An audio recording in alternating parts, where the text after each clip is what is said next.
Another day, another basketball stories na naman ang pagkikwentuhan natin.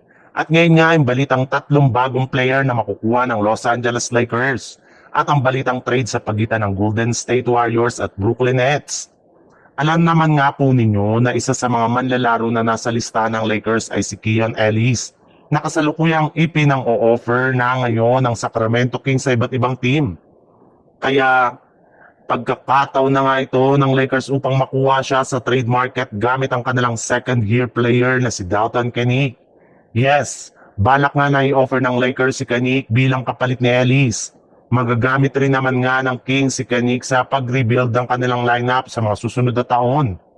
Pero ayon nga sa ilang analyst, kailangan rin naman nga ng Lakers na magdagdag dito ng isang future first round pick kung gusto nilang maituloy ang ganitong klaseng trade.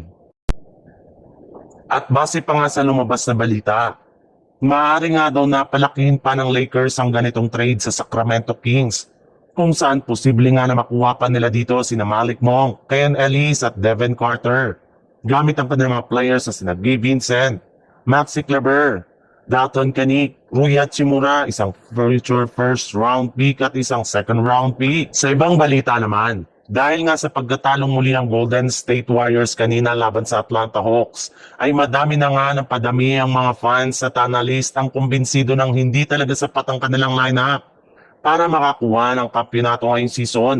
Kaya kailangan na talaga ng magdesisyon ngayon ng team sa paggawa ng trade. At sa kabutihang palad naman, mukhang magiging ang kanilang general manager nga ng Golden State Warriors si Mike Dunleavy ay alam na kailangan talaga nila na gumawa ng trade para mapalakas ang kanilang lineup.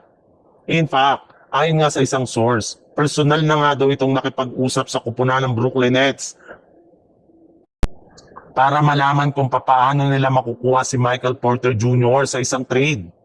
Sa ngayon nga ay willing na rin naman nga daw isakripisyo at i-offer ng Golden State Warriors sa Nets ang kanilang mga players na sina Moses Moody, Jonathan Kuminga at Buddy Hield para lamang makuha nila agad si Michael Porter Jr. as soon as possible.